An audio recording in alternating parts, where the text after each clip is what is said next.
Welcome to Football Scientific. I'm Aaron Sauter, professor of football science, writer for FootballAnalysisOne.com and CFLNewsHub.com and UFLNewsHub.com. I'm here today to review with you yesterday's playoff outcomes, look ahead to today's games, and talk about some NFL news and notes along the way, along with some notes in the UFL and CFL from the last few days, kind of getting caught up with UFL and CFL news. It's important to note that on TikTok, we are putting our scouting reports out there, and we're also allowed to go live. We've been doing live shows on TikTok. We'll do that after they get done this taping here. We're going to do this taping here, make a few shorts about our predictions and betting guides, and then we're going to roll out a live about that. And then also I'm going to do some, I think during the Patriots-Houston's game today, I'm going to go live and chat about that as we look at that. Okay, we watch that game.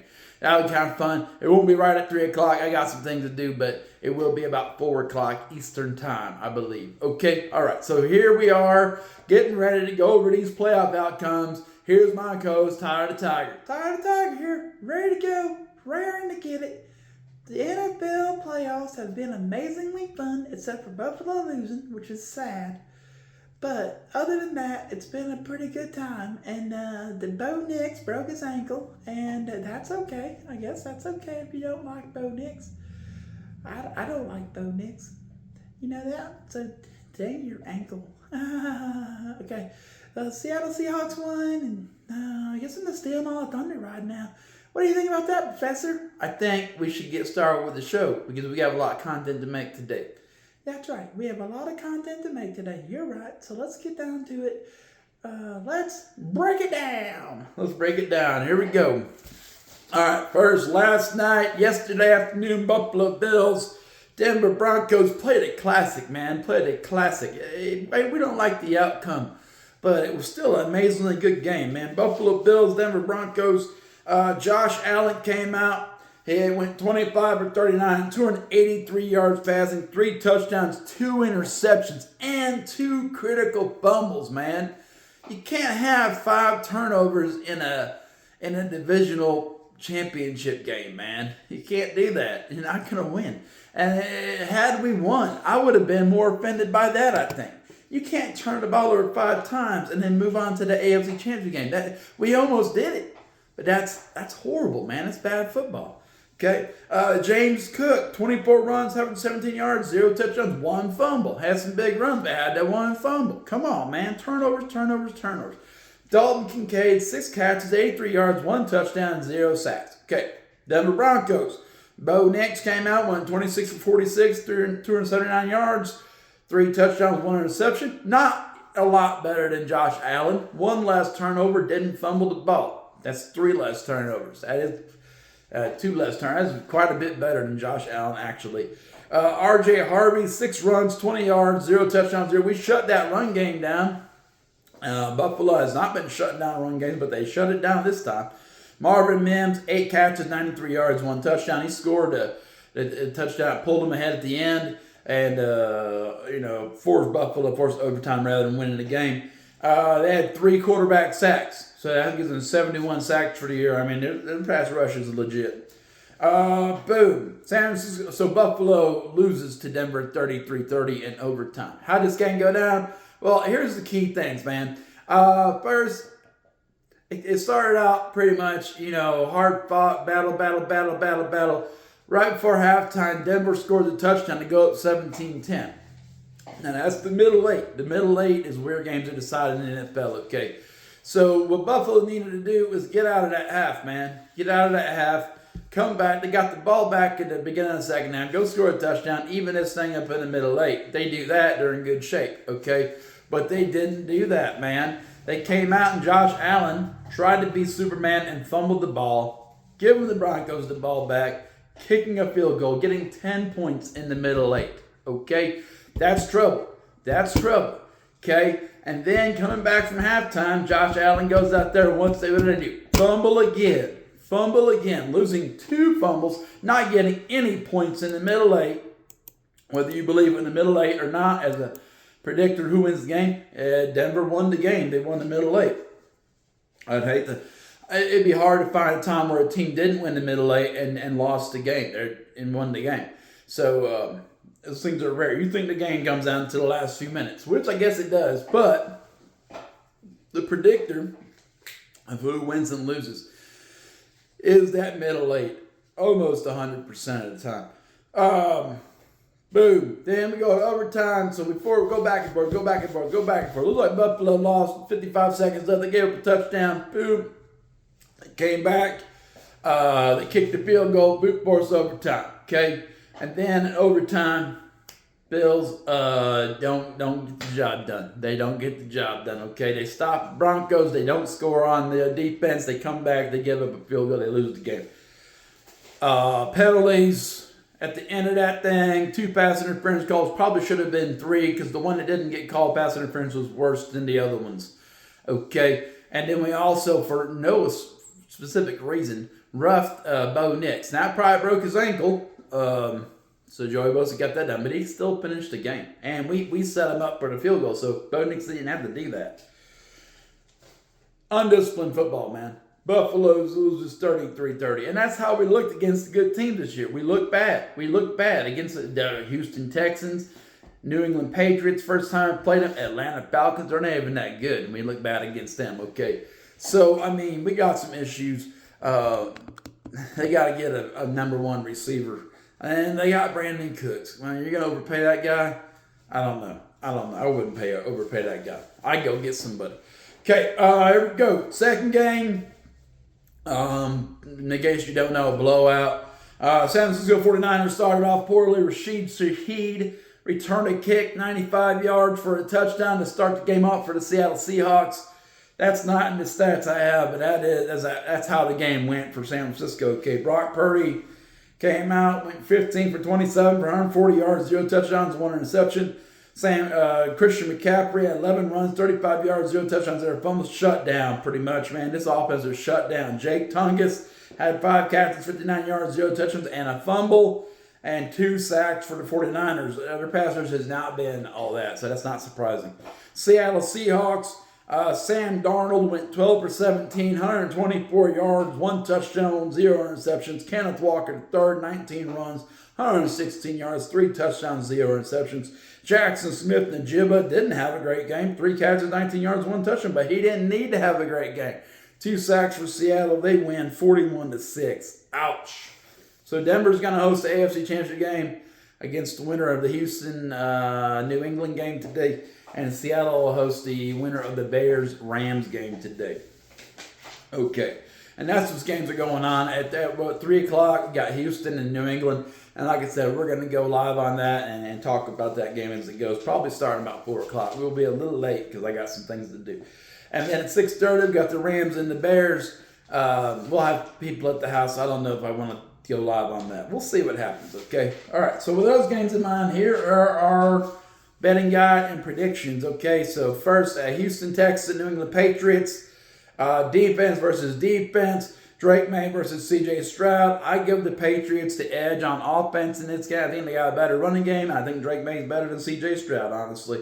It's just more consistent, you know. It doesn't have to do as much. Has some good weapons. The Texans are beat up, man. Texans are beat up. They got Woody Marks, who's a third-string running back. They got no Nico Collins. He's out. So I think this is going to be a tough game for the Texans. We got New England Patriots winning the game 24-21 in New England. Defensive showdown. It doesn't show that in the score, but I think both teams will move the ball. Houston Texans are 3-point underdogs. We're taking the Texans into points because then they'll keep within 3. And the over-under is 40.5. We're going 45 and going over that, okay? All right. Sunday, January 18th. That's today at 6:30 p.m. We got LA Rams, Chicago Bears. But it's going to be in the snow, man. And I would give that edge to the Bears, okay? Except for the fact, here's the problem I have with the Bears. They start so slow on offense, man. They start so slow on offense. This Rams team is capable of putting points on the board quickly. If the Rams come out and jump on a lead on the Bears, I think they're good enough to keep the Bears from coming back against them, okay? If the Bears can come out and score early, which is not what they've been doing recently, then I think they got a chance in this game. But they can't get down early and come back against the Rams. They're just not good enough to beat a team like that, a good team like the Rams. Okay, Packers were beat up. Lions, they lost to the dang Lions after being down 16-0. So, I mean, it's not a recipe for longevity, man. So, we're going Rams winning that game inexplicably in Chicago in the cold, 27-24. The Bears are 4-point underdogs. Rams are 4-point favorites. We're taking the Bears and the points because I think they will keep it closer than 4 points. And it's going to be over 48.5 with 51 total points being scored in that game. All right. Next, some NFL news along the way since 2 days ago, because I had a coaching clinic yesterday, so I was busy doing coaching work, okay, and going live and stuff like that. It's been pretty busy, man. LA Chargers interviewed former Titans head coach Brian Callahan for their OC position. He's decent at that, I guess. He did it for the Bengals. It's hard to say if he did it or Zach Taylor did it. Houston Texans. They ruled Nico Collins out versus the Patriots. I mentioned that. He had a concussion from last week. He's still in concussion protocol because of that. Buffalo Bills, they have activated wide receiver Curtis Samuel and defensive tackle Ed Oliver from the IR. They played yesterday. I should have marked that out. That is old news, man. Old news right there.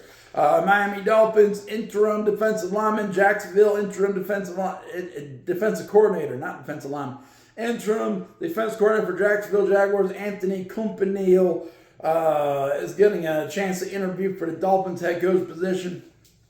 New England Patriots cornerback Christian Gonzalez will be out due to a concussion protocol. They might cancel out the Nico Collins thing, you know. Boom. Atlanta Falcons will interview Bills OC Joe Brady for head coach. They're not going to do that anymore, man. They're not going to interview Joe Brady because they hired Kevin Stefanski. That's coming up. They hired Kevin Stefanski. Tampa Bay Buccaneers, they have completed an interview with former Dolphins head coach Mike McDaniel for the OC position. LA Rams right guard Kevin Dotson will return from an ankle injury this week against the Bears. We'll see how he holds up in the cold, man. Miami Dolphins have interviewed Rams defense coordinator Chris Shula for their head coaching position. Green Bay Packers, looks like Brian Gutekunst, their general manager, and Matt LaFleur are going to come back with a contract extension. Matt LaFleur got a 5-year contract extension. Spoiler alert. Las Vegas Raiders, they're getting a second interview. Raiders are with Panthers DC Ejiro Evero next week in South Florida. That's nice. Okay. Cleveland Browns interview Jacksonville Jaguars offensive coordinator Grant Udinski for the head coaching opening for the Cleveland Browns. Grant Udinski. Miami Dolphins have set up a second interview with Packers DC Jeff Hafley. Okay, they might get Jeff Hafley. Atlanta Falcons, they have offered and has accepted Kevin Stefanski as the head coach now. Atlanta Falcons 5-year contract with them. Okay, Baltimore Ravens completed an interview with LA Rams passing game coordinator Nathan Schulhaus for their head coaching position. They did that yesterday. Baltimore Ravens have also did an interview with Chris Shula for their head coaching position from the Rams. New York Giants finally agreed to a 5-year. New York Giants and John Harbaugh finally agreed to a 5-year deal. He is now officially the head coach of the Giants. They're going to have a press conference on Tuesday announcing that. Green Bay Packers signed head coach Matt LaFleur to a multi-year extension, 5-year extension. Now they're going to give one to the GM. Denver Broncos will host the Houston Texans or New England Patriots next week at the AFC Championship game. Big news out of Denver. Bo Nix broke his ankle during the game. Probably Joey Bosa took a cheap shot, and he's done for the year, man. He's done. They got to go to AFC Championship without Bo Nix. So what's that mean? That means Jarrett Stidham will be their starter next week, according to the Denver Broncos. They might pick someone up, but Jarrett Stidham will be their starter next week. Atlanta Falcons, I think it's pretty much going to be the winner of the Texans or Patriots going to the Super Bowl, man. I hope it's not the Patriots. Just saying. I find them annoying. As a Bills fan. Atlanta Falcons have hired Kevin Stefanski Seattle Seahawks they beat the 49ers. They'll host the Rams. Bears winner. It'll probably be the Rams, I'm thinking. But it might be the Bears. You never know. This is the first time they hosted an NFC Championship game since 2014. Pittsburgh Steelers are open to Aaron Rodgers' return in 2026. They want him to come back, but they don't think he's going to come back because Mike Tomlin bounced, and he came there to play for Mike Tomlin. Packers DC Jeff Hafley will have meet with the Dolphins on Monday and Tennessee Titans on Tuesday for head coaching interviews. He might get one of those two since now people are starting to get hired, and the team doesn't want to be left out, so they're probably going to hire someone. They'll probably rush and hire someone. That's what the Cleveland Browns are going to do. Cleveland Browns are getting their second interview with defense coordinator Jim Schwartz. I don't think that's the right call, but they do, I bet, and that's why they stink all the time. Miami Dolphins interim Lions defense coordinator Kelvin Shepard. Miami Dolphins interviewed Lions defense coordinator Kelvin Shepard on Monday in an in-person interview. I wouldn't hire that guy, man. Their defense was horrible this year. Tennessee Titans will have a second interview with Chiefs OC Matt Nagy and Packers DC Jeff Hafley. If I was the Titans, I would not take Matt Nagy. Look what he did with the Bears. The Bears are good, and he was horrible with them. Pittsburgh Steelers are expected to meet with former Cowboys head coach Mike McCarthy about their head coaching vacancy. He does have a connection with Aaron Rodgers. I don't know if they get along, but they have worked together before in Green Bay. So maybe that's why they're bringing him in. All right, I don't know. UFL, Friday, I believe, Louisville Kings hired offensive line coach Brent Giacomi. They'll be their offensive line coach. He played at Louisville. He won a Super Bowl with the Seattle Seahawks last time they won a Super Bowl 10 some years ago. Boom, in the CFL, trying to organize sign American running back Jyran Mitchell. They signed American linebacker Darius Pickett. They released American defensive back Willie Drew Jr. Edmonton Elks signed American wide receiver Keytron Jackson Jr. And Winnipeg Blue Bombers signed American defensive back Brian Addison. And they signed national wide receiver Gavin Cobb. And Calgary Stampeders signed national offensive lineman Thomas Jack Kurdila. Okay, and they signed American wide receiver Tevin Jones. All right, so that is your CFL news. We're caught up with the news of NFL, CFL. We did a game review and a betting guide and predictions. Should be a good couple of games today. We'll see how it goes. Putting together an article, for Monday or whatever. So we'll see how that works out. But this was Football Scientific. Check out footballanalysis1.com. Check out CFLnewshub.com. Check out UFLnewshub.com for articles about each of these sports leagues. Also, like the video, share the video, subscribe to the channel, and check us out on TikTok, man. We're blowing up on TikTok because we got a chance to go live there. And we're going to really start adding some interesting things that I think. We got to go live 3 more times. Then it pops off. We get to do whatever we want to do, okay, on live. So that's pretty cool. So that's Football Scientific for today. I'm going to close this portal.